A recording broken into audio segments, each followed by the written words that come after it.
بسم الله الرحمن الرحيم.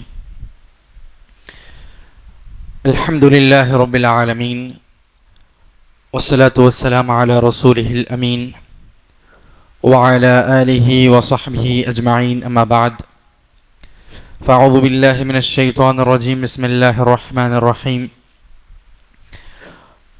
وما أصابكم من مصيبة فبما كسبت أيديكم ويعفو عن كثير.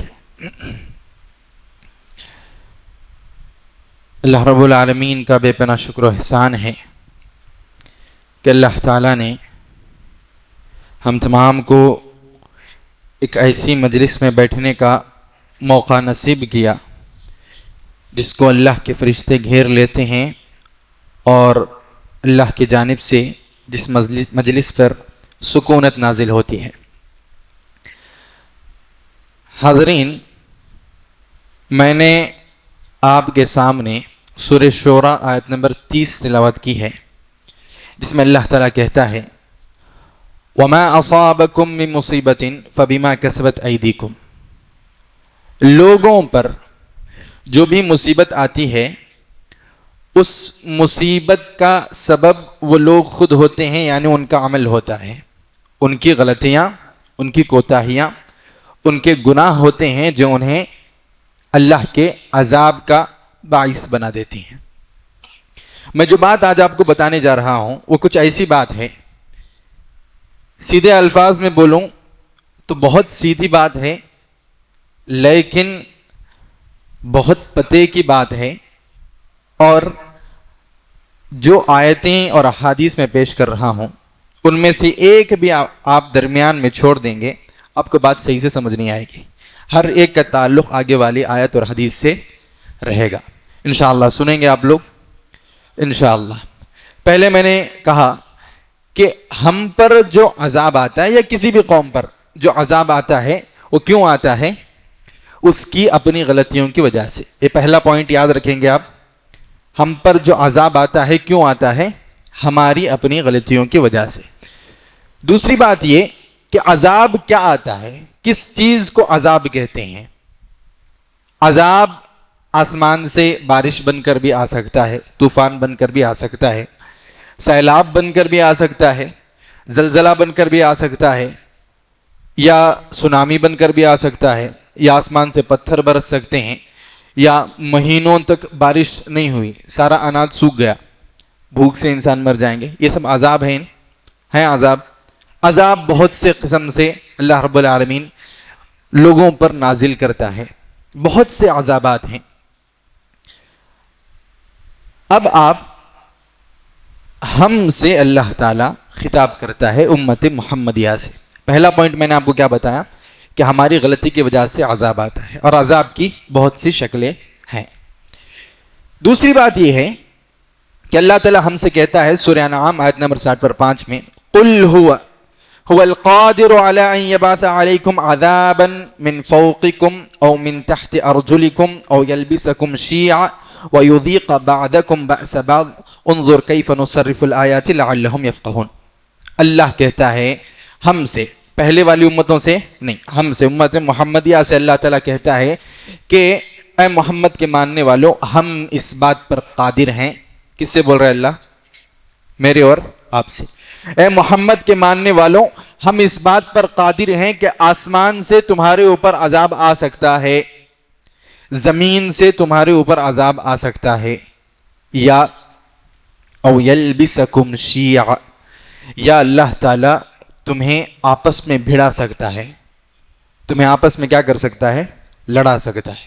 تم محمد کے ماننے والے رہو گے صلی اللہ علیہ وسلم، لیکن آپس میں لڑو گے، آپس میں نفرتیں کرو گے۔ وَيُذِيقَ بَعْضَكُمْ بَأْسَ بَعْضٍ، اور اللہ تعالیٰ تمہیں آپس میں ایک دوسرے کی دشمنی چکھائے گا، آپس میں ایک دوسرے کی دشمنی چکھائے گا۔ انظر، دیکھو، کیف نصرف الآیات، کیسے ہم آیتوں کو الٹ پلٹ کرتے ہیں، لعلہم یفقہون، تاکہ وہ سمجھ جائیں۔ یہاں پر ہمیں کیا بات سمجھ آتی ہے؟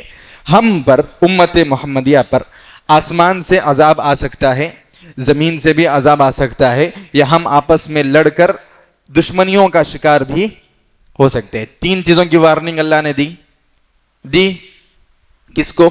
ہمیں۔ آسمانی عذاب کا بھی ہمیں خوف ہونا چاہیے، زمین کے عذاب کا بھی خوف ہونا چاہیے، اور اس عذاب کا بھی خوف ہونا چاہیے کہ ہم دشمنی کا شکار ہو سکتے ہیں، دشمنی کا شکار ہو سکتے ہیں۔ اب نبی کریم صلی اللہ علیہ وسلم کی ایک حدیث میں آپ کو بتاتا ہوں، صحیح مسلم کی روایت ہے، حدیث نمبر 2890، پیارے نبی فرماتے ہیں صلی اللہ علیہ وسلم، سألت ربی ثلاث، میں نے اللہ سے 3 دعائیں مانگی۔ کیا دعائیں مانگی؟ پہلی دعا رسول اللہ فرماتے ہیں صلی اللہ علیہ وسلم، سألت ربی اللہ یہلک امتی بالسنۃ فاعطانیہا، میں نے اللہ سے دعا مانگی، اللہ میری اس امت کو، میرے ماننے والوں کو ایک ساتھ تو قحط سالی کا شکار کر کے، بارش کو روک کر، انہیں بھوک پیاس کا شکار کر کے مت ختم کر دے۔ اگر وہ غلطی بھی کریں گے تو اللہ ان کو ایک ساتھ کیا مت کر، یہ آسمانی سختی نازل کر کے انہیں ہلاک نہ کر۔ فاعطانیہا، پیارے نبی فرماتے ہیں اللہ نے قبول کر لیا۔ اب پہلی بات کیا معلوم ہوئی کہ یہ پوری کی پوری امت ایک ساتھ بھوکی پیاسی ہو کر تو نہیں مرے گی، سمجھ آ گئی بات؟ دوسری بات، پیارے نبی صلی اللہ علیہ وسلم نے اللہ سے دعا مانگی، وَسَأَلْتُهُ أَلَّا يُهْلِكَ أُمَّتِي بِالْغَرَقِ فَاعْطَانِيهَا، میں نے اللہ سے کہا اللہ میری امت کو ڈبا کر مت مار دے، پانی میں ڈبا کر مت مار دے۔ پوری امت، نوح علیہ السلام کی قوم ختم ہو گئی نہیں، ایسا پوری امت جو ہے ایک ساتھ سیلاب کا یا بارش کا شکار ہو گئی، طوفان آ گیا یا سونامی آ گئی، پوری امت ختم ہو گئی، اللہ ایسا عذاب میری امت پر مت ڈال۔ فاعطانیہا، پیارے نبی فرماتے ہیں اللہ نے وہ بھی دے دیا۔ پتہ کیا چلا؟ اب پوری امت ایک ساتھ پانی کا شکار ہو کر نہیں ختم ہوگی۔ پھر پیارے نبی صلی اللہ علیہ وسلم فرماتے ہیں وَسَأَلْتُ رَبِّي، پھر میں نے اللہ سے دعا مانگی، اللہ یجعل بأسہم بینہم، اللہ تیسری دعا میں تجھ سے کرتا ہوں کہ میری امت کو آپس میں لڑ کر ختم ہونے سے بچا لے، آپس میں ایک دوسرے کے دشمن بننے سے بچا لے۔ فمنعنیہا، اللہ نے منع کر دیا۔ آیت میں اللہ تعالیٰ نے فرمایا 3 قسم کے عذاب تم پر آ سکتے ہیں۔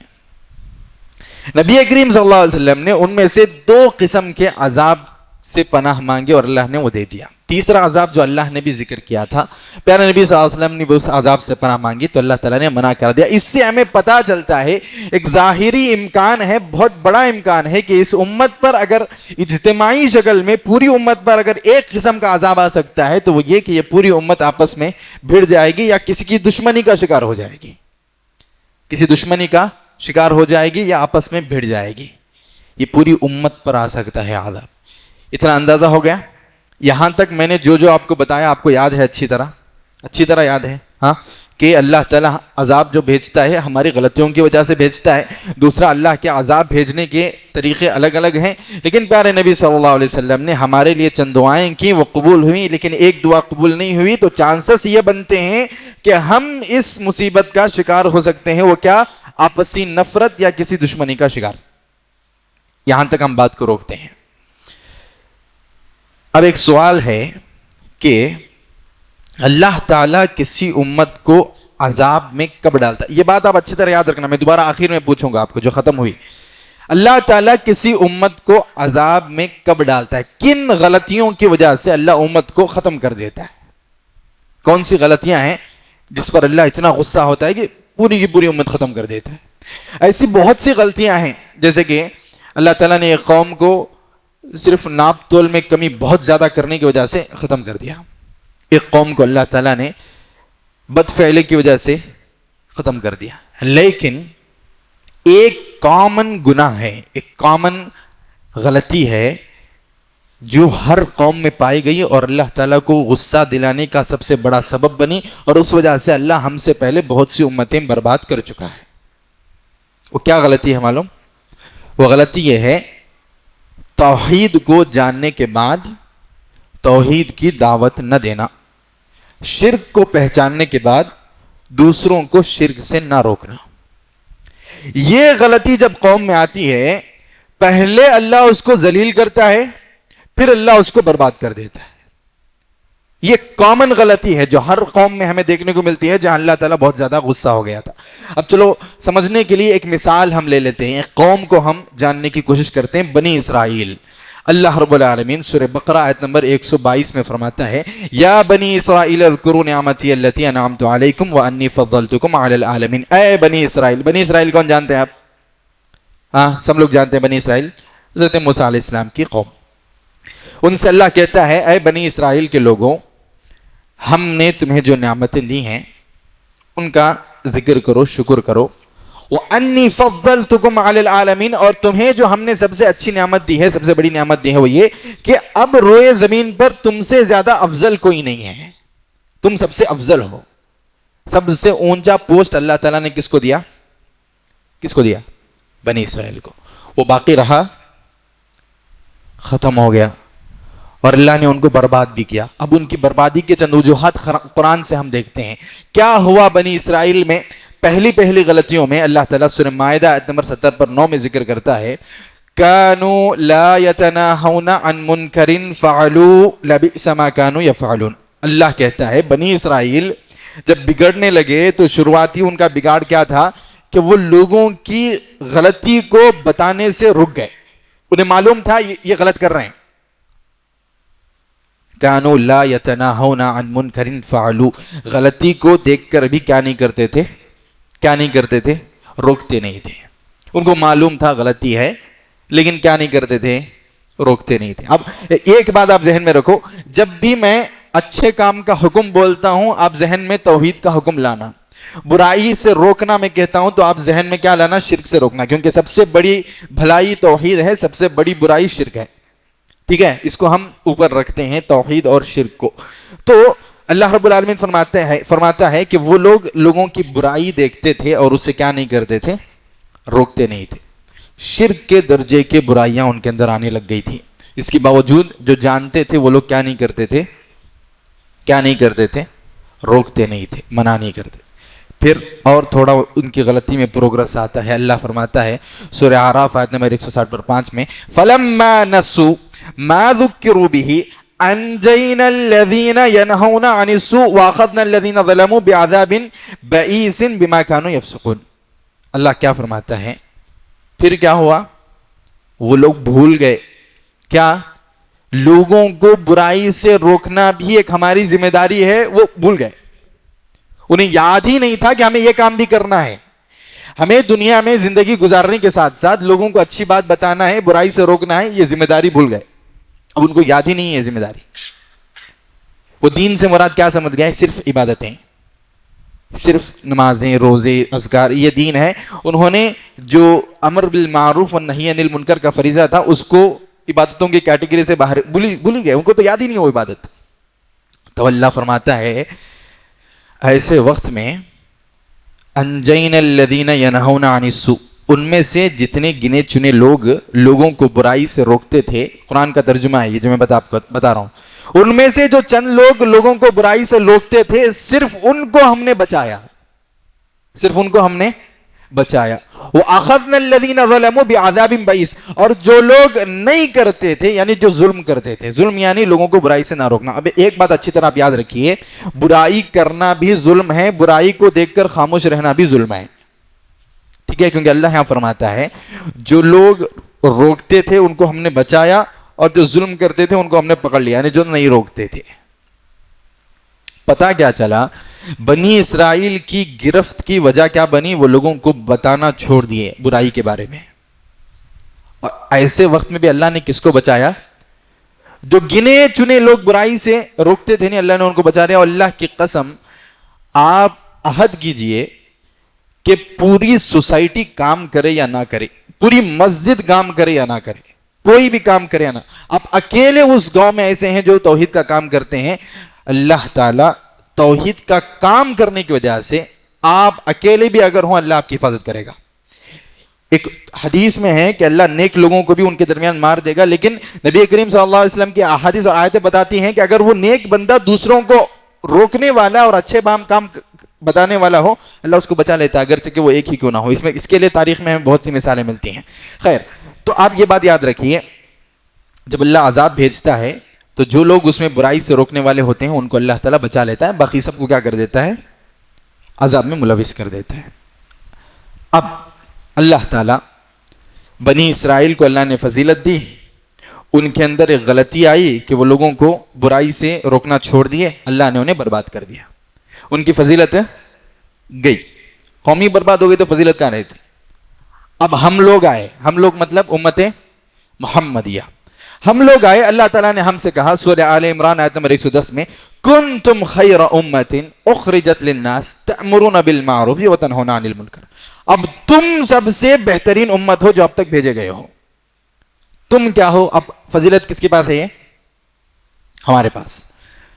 پہلے اللہ نے ہمیں فضلتکم علی العالمین, پوری دنیا میں اللہ تعالیٰ نے سب سے افضل بنی اسرائیل کو بنا دیا تھا. اب ان کی غلطیوں کی وجہ سے برباد ہوئے. اب اللہ وہ جگہ کس کو دے رہا ہے؟ ہمیں دے رہا ہے, اور ہم سے کہتا ہے تم سب سے بہتر ہو, اخرجت للناس, لوگوں کی طرف تم بھیجے گئے ہو, تأمرون بالمعروف وتنہون عن المنکر, تم اچھائی کا حکم دو گے, توحید کا حکم دو گے, وتنہون عن المنکر, اور برائی سے, شرک سے لوگوں کو روکو گے. سمجھ آئے گی بات؟ اب افضل کون ہے؟ کون ہے افضل قوموں میں؟ امت محمدیہ. اب اللہ ہمیں ایک چیز یاد دلاتا ہے, سورہ یونس آیت نمبر 14 آپ اٹھائیے, پڑھیے. اللہ ہم سے کہتا ہے وَلَقَدْ أَهْلَكْنَا الْقُرُونَ مِنْ قَبْلِكُمْ لَمَّا ظَلَمُوا, تم سے پہلے بھی امتیں آ چکی ہیں, تم سے پہلے بھی قومیں آ چکی ہیں, اور ہم نے انہیں ہلاک کر دیا ان کے ظلم کی وجہ سے. ایک ظلم کیا ہے؟ لوگوں کو اچھائی کی طرف نہ بلانا اور برائی سے نہ روکنا بھی ظلم ہے. میں نے بتایا تھا آپ کو, جب ان کے اندر ظلم آیا, ہم نے تم سے پہلے بہت سے لوگوں کو کیا کیا ہے؟ ہلاک کر دیا ہے. اس آیت کے آگے اللہ تعالیٰ فرماتا ہے, اللہ رب العالمین ہم سے کہتا ہے ثم جعلناکم خلائف فی الارض, اب ہم نے تمہیں زمین میں خلیفہ بنایا ہے. کسے؟ مجھے اور آپ کو. ہم نے تمہیں زمین میں خلیفہ بنایا ہے. ثم جعلناکم خلائف فی الارض من بعدہم لننظر کیف تعملون, اب ہم دیکھیں گے کہ تم کیا کرتے ہو, تاکہ ہم دیکھیں کہ تم کیسا کرتے ہو, تمہارا پرفارمنس کیسا آتا ہے. اللہ نے پہلے والی قوموں کو برباد کیا, ہمیں خلیفہ بنایا, اور کیوں بنا رہا ہے اللہ؟ اب ہمارا پرفارمنس اللہ تعالیٰ دیکھنا, اب ہم کیا کرتے ہیں. اب میرا آپ سے ایک چھوٹا سا سوال ہے, اگر ہم وہی غلطی دہرائیں گے جو اللہ تعالیٰ نے جس غلطی کی وجہ سے پچھلی قوموں کو برباد کیا, اللہ ہمیں برباد نہیں کرے گا؟ نہیں کرے گا. اللہ کا اصول ہے نا, اللہ اپنے اصول توڑتا نہیں ہے. لیکن ایک بات آپ یاد رکھیے کہ شروع میں نے کہا تھا کہ اس امت پر آئے گا تو عذاب, کون سا عذاب آنے کا زیادہ امکان ہے؟ کون سا؟ آسمانی عذاب بول رہے ہیں آپ. کون سا عذاب؟ آپس میں جھگڑ لینا یا دشمنی کا شکار ہو جانا. نہیں, آپسی دشمنی کا شکار ہو جانا, کیونکہ اللہ نے دونوں ذکر کیے ہیں. آپسی مدبھیڑ بھی اللہ نے ذکر کی, اور دشمنی کا عذاب چکھانا بھی اللہ تعالیٰ نے ذکر کیا. یہ ہم پر آ سکتا ہے نہیں. اب اگر ہم غلطی کریں گے تو زیادہ امکان کیا ہے کہ عذاب ہم پر یہ آئے گا. اب بات آپ کو کلیئر ہوگی. کیا کلیئر ہوگی؟ پیارے نبی صلی اللہ علیہ وسلم کی حدیث ہے, جامع الصغیر حدیث نمبر 7205, حسن درجے کی روایت ہے. رسول اللہ فرماتے ہیں لَتَأْمُرُنَّ بِالْمَعْرُوفِ وَلَتَنْهَوُنَّ عَنِ الْمُنْكَرِ أَوْ لَيُسَلِّطَنَّ اللَّهُ عَلَيْكُمْ شِرَارَكُمْ فَيَدْعُوا خِيَارَكُمْ فَلَا يُسْتَجَابُ لَكُمْ. یہاں سے میری بات آپ کو بہت غور سے سننا ہے. پیارے نبی صلی اللہ علیہ وسلم فرماتے ہیں تم لوگ برابر لوگوں کو اچھائی کا حکم دیتے رہو اور برائی سے روکتے رہو, ورنہ لَيُسَلِّطَنَّ اللَّهُ عَلَيْكُمْ شِرَارَكُمْ, تمہارے سوسائٹی کے, تمہارے ملک کے, تمہارے علاقے کے شریر لوگوں کو اللہ تمہارے اوپر مسلط کرے گا. کسے؟ شریر لوگوں کو. شریر لوگ کیا کرتے ہیں؟ فرعون بھی شریر تھا, سرکش تھا. کیا کر رہا تھا؟ ظلم کر رہا تھا. لَيُسَلِّطَنَّ اللَّهُ عَلَيْكُمْ شِرَارَكُمْ, اللہ شریر لوگوں کو تم پر کیا کرے گا؟ مسلط کر دے گا. آگے کا جملہ بڑا بھیانک ہے. رسول اللہ کہتے ہیں فَيَدْعُوا خِيَارَكُمْ, تمہارے درمیان کا سب سے نیک انسان, سب سے نیک لوگ بھی اگر دعا کریں گے فَلَا يُسْتَجَابُ لَهُمْ, اللہ ان کی دعا بھی قبول نہیں کرے گا. ایسے وقت میں اب میں آپ کو بس اندازہ کرانا چاہتا ہوں, آپ کو بس اشارہ کرنا چاہتا ہوں, ہم پر آج کل جو حالات بن رہے ہیں, ظلم ہو رہا ہے, آپ کو معلوم اس کے لیے دعا کون کون کر رہے ہیں؟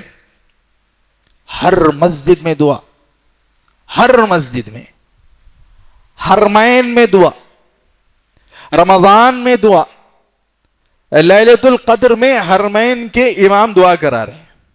آپ کو معلوم جب بابری مسجد کا مسئلہ چل رہا تھا ہندوستان میں، سعودی عرب میں دعا ہو رہی تھی، لیلۃ القدر میں وہ لوگ دعا کیے، تاخراتوں میں دعا چل رہی تھی. لیکن مسئلہ کیا ہے کہ ٹوٹی بابری مسجد، بل پاس ہو گیا، اب بھی ایسا ہو رہا. پتہ یہ چل رہا ہے کہ ہم پر عذاب آ رہا ہے، اور اس عذاب کے مقابلے میں ہم میں کا کتنا بڑا نیک انسان بھی دعا کرے، دعا قبول نہیں ہو رہی. اور کہیں بھی بیٹھ کر دعا کرے، دعا قبول نہیں ہو رہی. نہیں کر رہے دعا ہم لوگ، کیا ہو رہی دعا؟ مسجد پھر بھی ٹوٹ جا رہی، بل پھر بھی پاس ہو جا رہا، ماب لنچنگ پھر بھی ہو جا رہی، مسلمانوں کے خلاف منصوبے پھر بھی بن رہے، ظالم مضبوط سے مضبوط ہو رہا، مسلمان کمزور سے کمزور ہو رہا. تو دعائیں کہاں جا رہے ہیں؟ ہماری دعائیں کہاں جا رہے ہیں؟ پیارے نبی صلی اللہ علیہ وسلم نے فرمایا، اگر تم لوگ اچھائی کا حکم دینا اور برائی سے روکنا اگر چھوڑ دیں گے، اللہ شریروں کو تمہارے پر مسلط کرے گا. اس کے بعد اگر تمہارے نیک لوگ بھی دعا کریں گے، اللہ تمہاری دعا قبول نہیں کرے گا. اب حل دعا سے بڑا حل کیا ہے معلوم؟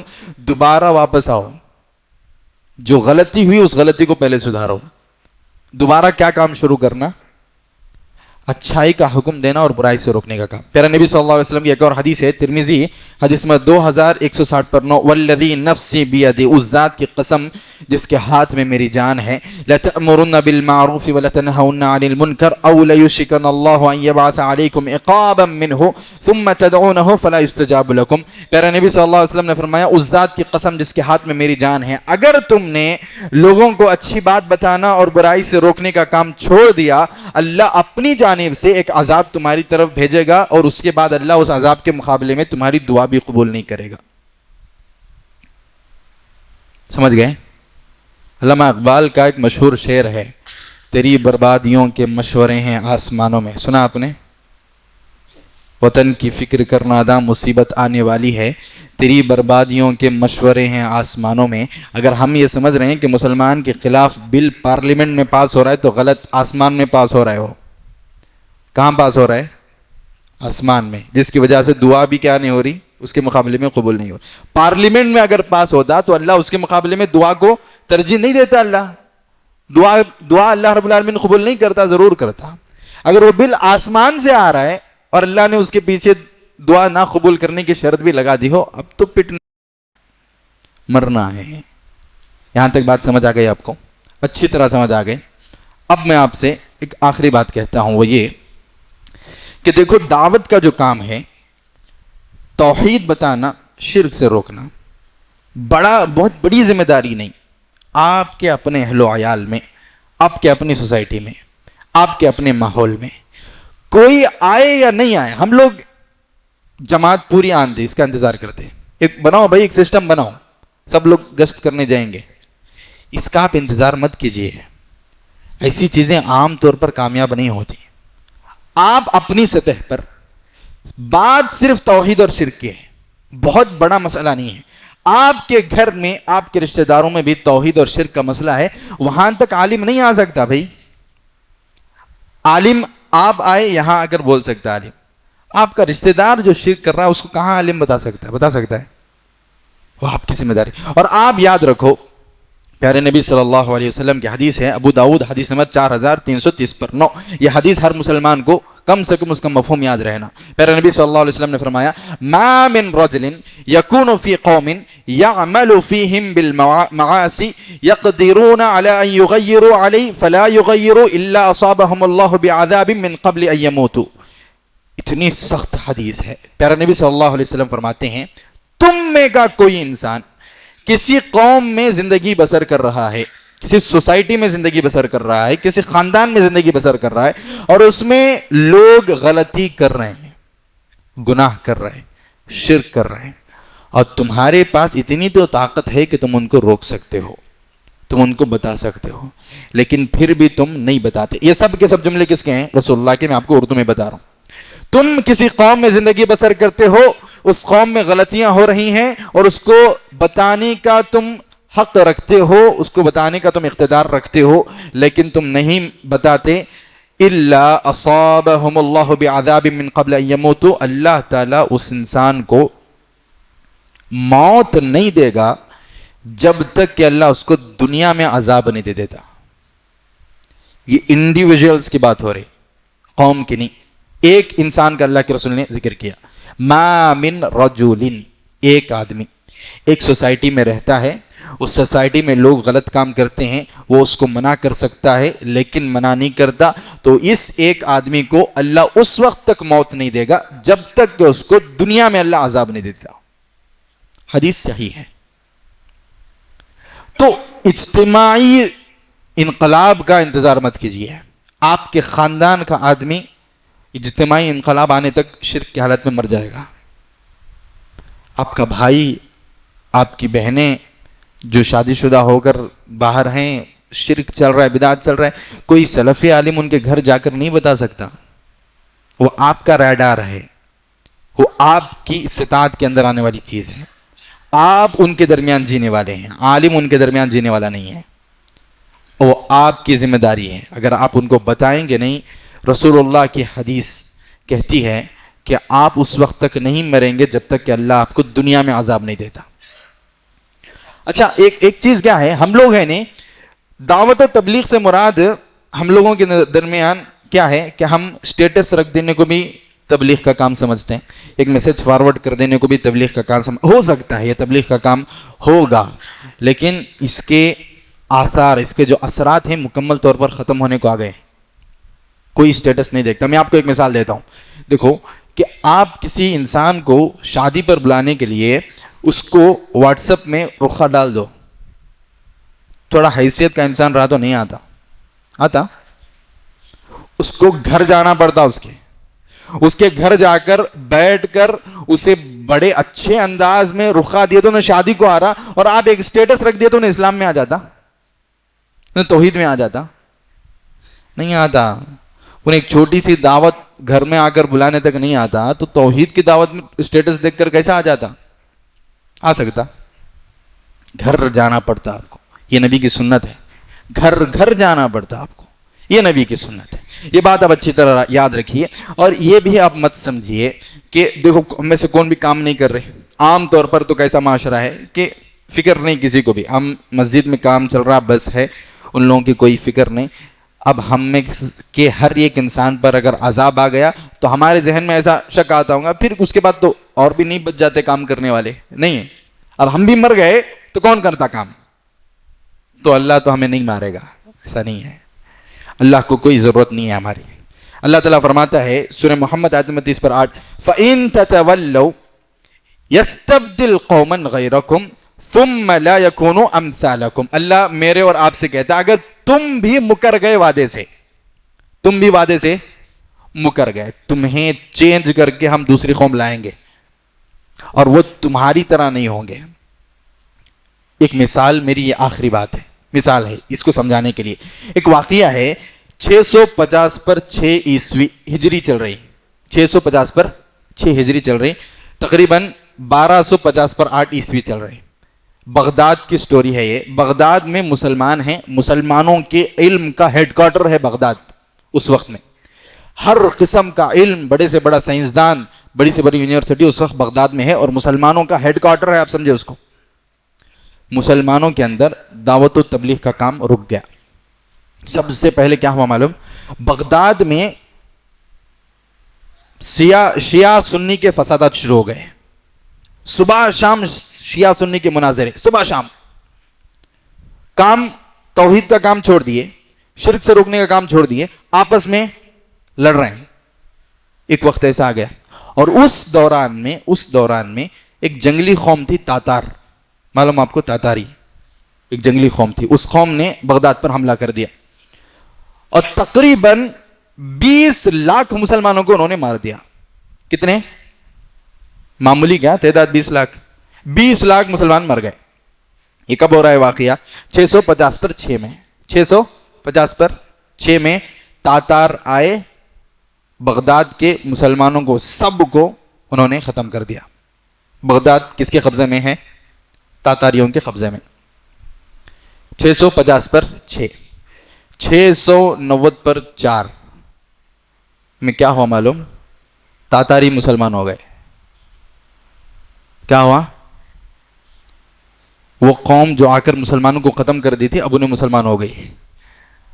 اب وہ قوم دعوت و تبلیغ کا کام اس زور و شور سے کر رہی ہے کہ علامہ اقبال کا ایک مشہور شعر ہے کہ ہے آیاں یورش تاتار کے افسانے سے، ہے آیاں یورش تاتار کے افسانے سے، پاسباں مل گئے کعبے کو صنم خانے سے. وہ ایک قوم جنگلی قوم تھی، بت پرست قوم تھی. اس قوم کے ذریعے اللہ تعالیٰ نے مسلمانوں کو ختم کیا اور اس قوم کو ہدایت دی، اور وہ قوم بعد میں دعوت کا کام کرنے والی بن گئی. اب میں آپ کو اگر سیدھی بات میں بھی اگر بتاؤں نہیں، اگر آپ ہندوستان میں اگر RSS سے ڈر رہے ہیں، اگر آپ پھر بھی آپ دعوت کا کام نہیں کر رہے ہیں، ایک وقت ایسا آتا، مثال میں آپ کو بتا رہا ہوں، اللہ تعالیٰ RSS کے ذریعے ہمیں ختم کرتا، RSS کو مسلمان بناتا اور RSS دعوت کا کام کرتی. اللہ کے لیے کوئی مشکل بات ہے یہ؟ کیونکہ اللہ پہلے کر چکا ہے. تو میں آپ کو بس یہی پیغام آج دینا چاہتا ہوں، آپ کے ساتھ رہنے والے کوئی کام کرے یا نہ کرے، آپ کی مسجد والے کام کریں یا نہ کریں، آپ کی ذمہ داری میں جو لوگ آتے ہیں، آپ کا گھرانہ، آپ کے اہل و عیال، آپ کے پڑوسی، یہ سب آپ کی ذمہ داری ہیں. مسجد کا امام آپ کے پڑوسی تک نہیں آ سکتا، کوئی عالم آپ کے رشتہ داروں تک نہیں آ سکتا. آپ ہیں جو انہیں سمجھا سکتے ہیں، ان لوگوں کو سمجھائیے، ورنہ آپ کو موت نہیں آئے گی جب تک کہ اللہ تعالیٰ آپ کو عذاب میں مسلط نہیں کر دیتا. تو لہذا آج کی ہماری بربادی کی سب سے بڑی وجہ یہ ہے کہ ہم نے کام چھوڑ دیا. ہم لوگوں کو توحید نہیں بتاتے، ہم لوگوں کو شرک سے نہیں روکتے. آپ اس غفلت کو سمجھیے، اس غلطی کو سمجھیے اور اس کام میں آگے بڑھیے. انشاءاللہ اگر جب اللہ تعالیٰ واقعتاً عذاب نازل کرے گا اور آپ کام کرنے والے ہیں، اللہ تعالیٰ آپ کی حفاظت کرے گا، یہ اللہ کا وعدہ ہے انشاءاللہ تعالی. اللہ تعالیٰ سے دعا ہے کہ اللہ تعالیٰ مجھے اور آپ کو کہنے سننے سے زیادہ عمل کی توفیق عطا فرمائے. اللہ تعالیٰ جب تک ہمیں دنیا میں رکھے، ایمان پر رکھے، ہمارا خاتمہ ہو تو خاتمہ بالخیر ہو. آمین. وآخر دعوانا الحمدللہ رب العالمین.